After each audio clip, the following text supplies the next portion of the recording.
5 erreurs que si tu veux prendre la masse, tu fais probablement en ce moment, puis comment éviter de faire ces erreurs-là, quoi faire à la place. C'est ce qu'on va parler aujourd'hui dans ce nouveau podcast. Donc, voilà, on pourrait commencer tout de suite avec l'erreur numéro 1, qui va être de s'entraîner trop. Mhm. Majorité du temps, les gens qui veulent prendre en masse musculaire pensent qu'ils doivent s'entraîner à tous les Plus, plus, jours, le plus. plus souvent possible, même des fois 2 fois par jour. On a déjà vu ça. Du monde qui faisait des workouts pas possibles de 12 exercices avec 48 séries puis 27 répétitions. Ben, l'affaire Ça, avec ça, c'est que, tu sais, s'entraîner trop, ça peut être sur la fréquence, c'est que le nombre d'entraînements que Mhm. tu fais dans une semaine, mais aussi combien de temps tu passes au gym, tu sais, parce que j'en vois souvent qui sont au gym, ils me disent, ben là, moi, mon gym, ça a pris 2h30 aujourd'hui, tu sais, on a fait les bras, on a fait les épaules, là, on a fait vraiment un gros workout. Ok, t'as fait 2 muscles, ça t'a pris 2h30 t'entraîner. Ouais, ouais, Mhm. mais tu sais, j'ai fait beaucoup d'exercices. J'ai travaillé chaque angle de mon biceps. J'ai travaillé les 2 fibres. Euh, Malheureusement, puis là, surtout, c'était un hard gainer, quelqu'un qui a de la difficulté à prendre la masse musculaire. S'entraîner plus, c'est rarement la bonne solution. Tu t'entraînes bien, oui, Mhm. mais plus longtemps, très rarement. Parce que, tu sais, de dépasser le 1 heure à 1h15 de workout, puis là, je parle bien d'un workout où est-ce que tu travailles fort, tu sais, parce qu'il y a une différence entre, tu sais, prendre 3 4 minutes entre chacun de ces reps parce que, de ces sets, parce que tu es sur ton téléphone ou que tu jases avec un ami ou que tu es en train de cruiser au gym. Il y a vraiment une différence. Puis c'est peut-être pour ça que ton workout est aussi long aussi. Mhm. C'est peut-être même pas parce que tu es vraiment intense puis que tu t'entraînes fort. 100%. Puis même encore, mettons là, que t'es le gars ou la fille le plus ou la plus sérieuse au gym, tu fais tes affaires, tu laisses ton Mhm. téléphone dans ton casier, puis t'es un hard gainer, t'as de la difficulté à prendre la masse musculaire, puis peu importe ce que tu fais, tu grossis pas, quasiment tu maigris. Mais c'est sûr que si tu t'entraînes 2 heures de temps dans le gym, tu brûles des calories que tu n'es même pas capable de manger à côté parce que justement, tu brûles tout ce que tu manges. Fait que ça va être difficile pour toi de prendre la masse musculaire parce que tu vas toujours te retrouver en déficit calorique. Mhm. Donc, ça va faire en sorte que tu t'entraînes 7 jours par semaine, 2 heures par jour au gym, mais qu'à côté, tu as de la difficulté à rentrer tes repas parce que justement, tu es un hard gainer. Tu es un gars ou une fille qu'il faudrait quasiment que tu manges 3000 calories pour prendre la masse, mais tu brûles tout ce que tu manges après en t'entraînant un peu trop. Majorité du temps, là, les personnes qui ont de la difficulté à prendre la masse musculaire, puis même qui ont de la difficulté à manger, dans une optique de masse musculaire, tu peux pas t'entraîner tant que ça, puis on va limiter le plus possible la dépense calorique au gym. Le but, ça va vraiment juste être de bâtir la masse musculaire en dépensant le moins de calories possible pour garder ça, pour bâtir du muscle. Fait que c'est souvent une erreur que les hard gainers vont faire, c'est de s'entraîner trop en pensant que ça va être mieux, mais la majorité du temps, trop, c'est comme pas assez. Fait que de d'essayer d'y aller justement avec ce qui va être le plus optimal Mhm. pour pas trop perdre de calories, pas tomber en déficit calorique pendant ton entraînement, être capable de manger suffisamment, mais aussi d'avoir un workout qui va faire en sorte que tu vas prendre la masse musculaire parce que c'est sûr que on va pas dire non plus d'aller juste faire 2 sets de leg extension puis un squat au gym, ça sera pas nécessairement suffisant. Mais c'est d'avoir une structure qui balance bien le surplus calorique puis le nombre d'heures passées au gym suffisante pour réussir à avoir un gain significatif de masse musculaire avec ça. Ouais. Oui, très bien expliqué. Sinon, deuxième point, on parlait d'alimentation aussi. Beaucoup de personnes qui veulent prendre de la masse musculaire, là on va parler de hard gainer, mais aussi de n'importe quelle personne qui veut prendre en masse, se disent bon, ben il faut que je mange en surplus calorique. Fait que ces personnes-là mangent n'importe quoi. Puis ce que je veux Mhm. dire par n'importe quoi, c'est pas manger du fast-food, n'importe quoi, c'est qu'ils vont manger le plus possible parce qu'ils savent qu'ils veulent prendre la masse. Donc, prendre la masse égale manger le plus possible pour beaucoup de gens. Mais c'est pas nécessairement ça parce que tu prends pas en compte beaucoup de choses comme ta digestion. Est-ce que Mhm. ton système digestif est capable d'absorber autant de calories que tu lui donnes? Parce que ce que tu n'absorbes pas ne te sert à rien, tu vas l'évacuer anyway. Exact. Puis ça, c'est une erreur que j'ai vraiment faite quand Ouais. j'étais plus jeune. Tu sais, moi, ce qu'on m'avait dit, c'est qu'il fallait que je mange beaucoup pour prendre de la masse musculaire. Fait que là, j'enchaînais les gainers, tu sais, les gainers à 1200 calories. 4 scoops avec genre du lait puis des œufs crus puis je mettais moitié lait, moitié blanc d'œuf pour avoir plus de protéines. Puis c'est toutes des choses que Premièrement, le lait, pour la majorité des gens, c'est difficile à digérer. Des œufs crus, ton corps est capable d'en absorber qu'une très peu de quantité, puis encore là. Mass Gainer, ben la majorité des formules sont pas top. Fait que je me ramassais avec un méchant comme gainer que au final mon corps absorbait même pas, puis ça créait plus de stress dans ma digestion qu'autre chose. Puis ça, c'est sans compter tout le reste que je mangeais à côté, tu sais. Fait que je me ramassais à manger des quantités astronomiques de bouffe, mais que j'absorbais pas, qui me créait des maux de ventre aussi, tu sais. Je me sentais constamment ballonné. Après ça, j'avais mal au ventre, j'avais des gaz à pu finir aussi, puis ça, c'est important. Une santé digestive, c'est pas mal dans les top 3 de Mhm. ce qu'il te faut pour prendre la masse musculaire aussi. Ouais. Parce que la majorité du temps, vous avez probablement déjà entendu la phrase t'es ce que tu manges, mais t'es pas ce que tu manges. T'es ce que tu absorbes, ce que tu Mhm. digères. Parce que le reste, tu l'évacues. Exact. Puis, autre petit truc aussi par rapport au fait de manger n'importe quoi, c'est que la majorité du temps, ces personnes-là ne prennent pas en compte les différents macronutriments. Fait que as-tu assez de protéines, as-tu assez de glucides puis de lipides dans ton alimentation, ou tu te gaves juste de glucides, tu manges des gros bols de pâtes puis t'essayes parce que tu te dis que ça a beaucoup de calories, fait que tu manges juste ça, mais dans le fond, tu n'as même pas assez de protéines à côté.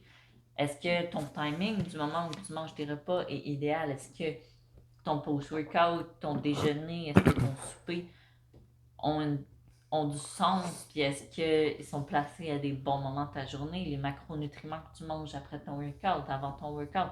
Tout ça, c'est des choses quand même à regarder à un certain point. C'est sûr que si tu commences, tu t'es jamais entraîné ta vie, bon ben, l'heure à laquelle tu manges ton repas importe moins que si ça fait un peu plus longtemps, ça va avoir une petite Mhm. incidence un petit peu plus parce que quand tu commences, bon ben, c'est déjà un changement que tu appliques, tout ça. Mais c'est quand même quelque chose à prendre en compte, ce que tu manges après, avant ton entraînement. Il y a aussi la qualité de ce que tu Mhm. manges. C'est la 100%. qualité over la quantité.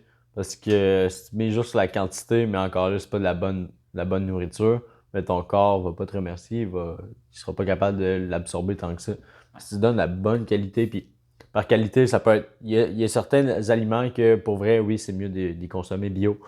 Si tu es capable d'avoir des viandes qui sont biologiques, des œufs qui sont biologiques, Des légumes que les tu manges la fruits, les pelure. légumes. Exactement. Tout ce que, justement, exemple, la pomme, tu la manges, la pelure, ça peut être intéressant parce que tous les Pesticides. pesticides et toutes les choses qu'on pourrait retrouver là-dedans, ben, vont coller sur et vont pouvoir entrer dans le fruit aussi parce que, Mhm. justement, il n'y a pas de protection, on pourrait dire comme ça. Fait que c'est vrai que pour certains aliments, ça peut être intéressant de les consommer biologiques. Puis il faut faire attention avec ça parce que c'est aussi quelque chose qui est en voie de développement, puis qu'il y a beaucoup de marketing rattaché à ça. Fait que ça veut pas dire que tous les aliments bio sont bons pour toi. Ouais. Juste faire attention à ça, mais si tu respectes les bases, déjà là, ça va te faire bien du sens, puis ça va t'aider à avoir une alimentation qui est plus saine aussi. Puis il y a des listes, si vous voulez aller chercher sur Internet des listes d'aliments que tu devrais consommer bio, puis tout ça.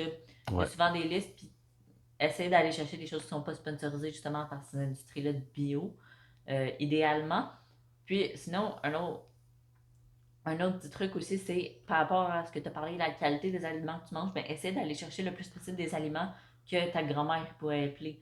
Fait que tu sais, pas des affaires avec des acides absorbables, des tatata, puis une liste d'ingrédients à pu finir. Le plus simple va être Mhm. le mieux. Fait que des choses qui ont nagé, volé, couru, quelque chose qui pousse dans ta cour ou dans une serre pas trop loin de chez toi, là, Bon. on pousse, mais à la limite, même manger des aliments de saison, c'est encore le best, mais là, c'est vraiment le top du top si tu peux te le permettre, puis tout ça. Mais évidemment, ça serait ça vraiment le mieux pour n'importe qui, sincèrement, n'importe qui, même ceux qui veulent pas prendre la masse, même ceux qui ont aucun objectif physique, c'est de manger des aliments le plus simple, le moins Mhm. transformés par l'être humain possible. Ouais, 100%. Sinon, si on parle du troisième point, souvent, les gens qui veulent prendre la masse musculaire, puis ça, c'est une erreur qu'on voit énormément dans les gyms commerciaux, priorisent la charge par-dessus l'exécution. Fait qu'ils Mhm. vont penser que pour prendre la masse musculaire, ils doivent se lever plus lourd, quitte à avoir une exécution dégueulasse. On peut dire vraiment ce mot-là. Là. On voit des affaires parfois, même vous, peut-être que sur les réseaux sociaux, vous avez vu des vidéos de gens qui font des choses pas possibles. Mais souvent, les gens qui veulent prendre la masse musculaire, bon, qui ne sont pas nécessairement à ça, mais ils vont vraiment prioriser de mettre lourd avoir une exécution impeccable. Puis, ce que ça fait en sorte, c'est que souvent, les gens vont mettre une charge trop lourde, ils vont swinger beaucoup trop. Ça va faire en sorte que ça crée un momentum, puis la charge disparaît. Si tu lances un dumbbell, quand il est en haut, il pèse plus rien. Fait que tu n'as même plus cette charge-là parce que tu swings tellement ta charge qui est trop lourde pour toi qu'au final, oui, tu mets lourd, mais ça sert à rien parce que tu n'as même pas de tension. Fait que, Tu sais, l'entraînement, c'est de. Là, on parle de l'hypertrophie, là, bien sûr. C'est de créer le stress avec un maximum de charge en contrôle. Mais si tu crées un stress avec beaucoup de charge et tu n'as pas de contrôle, ça fera pas le même effet sur ton corps. Puis, ben, tu sais, tu vas augmenter les risques de blessures, ça c'est sûr. D'avoir mal, justement, par la suite. Puis, tu sais, si tu te blesses, on te cachera pas que ça va nuire à ta progression vraiment. Là. Si tu es blessé pendant 3 mois parce que tu as fait du bench trop lourd, puis ton épaule, tu as des douleurs, tu n'as plus de mobilité, tu n'as plus d'amplitude, ou même une déchirure, ce qui peut arriver, ben, tu seras pas dans un meilleur état. Là. Ouais, Ça, on c'est a ça. tous déjà vu la vidéo du gars sur Instagram ou YouTube qui s'est déchiré le pec. T'as pas envie que ça t'arrive parce que ce gars-là est pas retourné au gym le lendemain faire du bench. Fait que, tu sais, juste prendre en compte que si tu te blesses parce que t'as mis trop lourd pour vouloir progresser plus rapidement, ben, tu seras pas plus avancé. Puis, comme. Là aussi, la même chose revient pour les gens qui essaient de faire leur PR 2, 3 fois par semaine. Ouais. Comme, c'est pas ça qui va te faire gagner de la masse musculaire. Là. C'est peut-être bon pour ton ego de voir comment tu pousses, puis à chaque fois, tu n'augmenteras pas bien, bien. Si tu fais ton PR 3 fois semaine, là, ta force ne va pas t'en augmenter. Au contraire, tu vas t'épuiser à faire ça. Puis ça va être pire, tu sais. Fait que. Tu sais, là, on parle pas pour du powerlifting puis tout ça. Je veux dire, du powerlifting, c'est une autre C'est une autre branche discipline complètement, tu sais. Nous, on parle vraiment d'hypertrophie à travers Ouais, tout c'est ça, ça, fait on que de parle prise de vraiment masse. du monde qui veut prendre de la masse musculaire. Là, c'est sûr que si tu fais du powerlifting, ça va être différent. Bon, c'est ça l'objectif de lever le plus lourd possible, mais tu vas avoir un workout qui va viser ça, puis tu vas probablement même faire de l'hypertrophie dans ton workout. Mais souvent, le monde qui veut mettre une charge lourde, juste savoir que lever lourd ne veut pas dire nécessairement prendre la masse. Parce qu'il y a beaucoup de powerlifters qui sont pas si gros que ça au niveau masse musculaire, mais qu'ils ont développé une force vraiment top avec la masse qu'ils avaient. Fait que, oui, après ça, bon, éventuellement, prendre la masse musculaire va les aider à prendre la force, mais un peut aller sans l'autre. Fait que juste de prendre ça en compte, que c'est pas parce que tu lèves des charges monumentales que tu vas avoir plus de masse. Si vous regardez certains bodybuilders, certains olympiens même, lèvent moins lourd que d'autres personnes, mais ils ont une exécution impeccable, leur tension est impeccable. Ouais. Ben, Puis là, moi, c'est sûr qu'il y a des produits aussi c'est ça, c'est impliqués, ça. puis tout ça. Faut pas se baser sur ça nécessairement. Là. Il y a beaucoup de différences dans le milieu. Là. Tu sais, Ouais, oui. si tu regardes Ronnie Coleman, il n'y avait pas une bonne exécution dans la majorité de ses lifts. Il était super Non. gros, mais tu sais, il y a plein d'autres produits. Fait que faut juste revenir à l'essentiel que tu sais, contrôle ta technique avant tout. Ça va te permettre d'augmenter ta charge dans le temps sans te blesser. Puis ça va te faire gagner de la masse musculaire. Fait que, comme le point à retenir, c'est pas mal ça. Là. Si on parle du point numéro 4, qui va être de négliger le sommeil. Puis il va quand même bien avec le point numéro 5, Ouais. qu'on pourrait en parler un peu les deux ensemble, c'est la consommation d'alcool.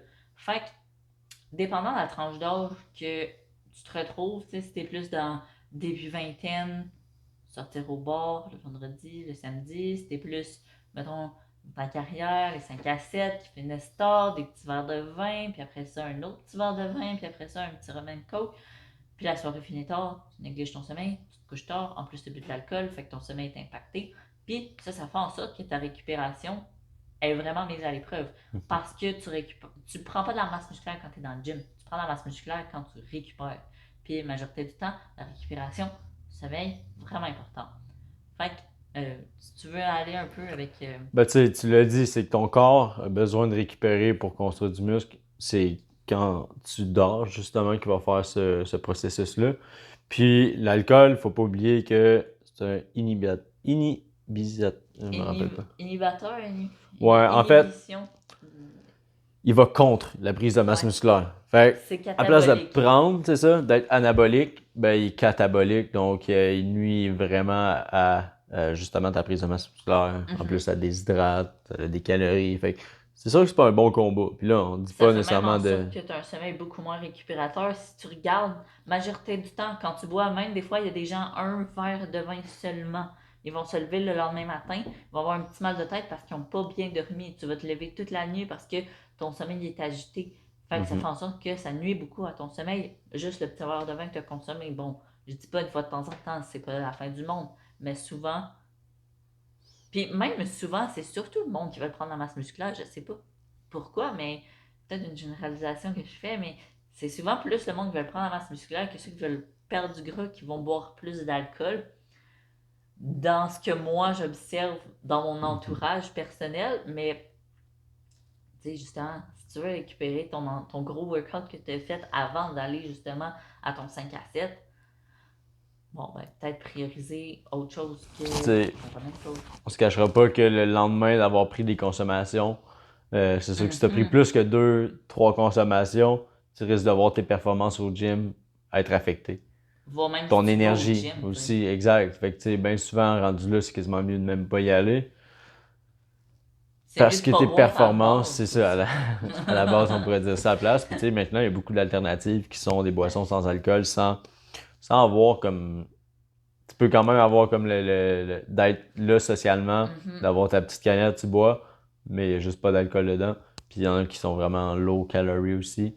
Fait que tu sais, c'est sûr qu'il y a des solutions à ça. Après ça, c'est toi qui décides ce que tu veux faire dans ça, mais au moins tu es informé, puis tu sais à quoi t'attendre vis-à-vis ça. Fait que tu 100%. sais, sommeil, c'est C'est un tellement point qui important. est super important. Tu sais, on a parlé des points les plus importants, dont ton entraînement, la qualité de ton entraînement, la qualité de ton alimentation, la qualité de ton sommeil, les choses qui peuvent l'affecter, l'alcool, la qualité de ce que tu manges, puis de mettre trop lourd, par exemple, par rapport à ton exécution. Fait que, tu sais, 100%. c'est les points à retenir par rapport à ça.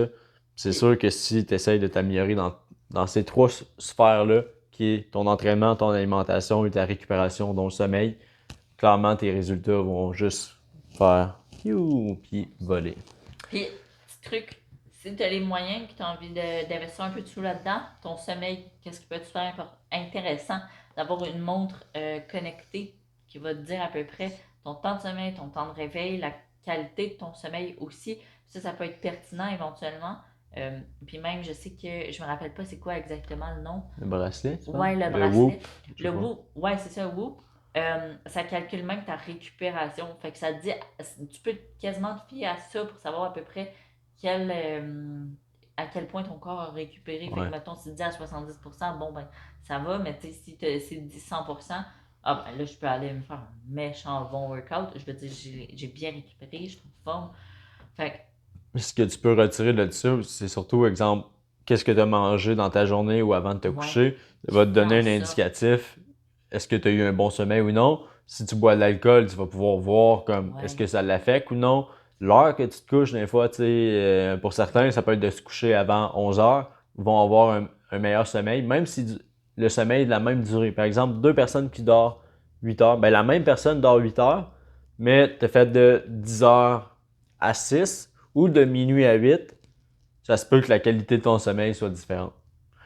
Fait que ça, c'est après ça, c'est comme un bel outil. Puis si tu as un entraîneur aussi qui t'aide à travers ça, ben ça peut être un bon outil à analyser, puis Ouais.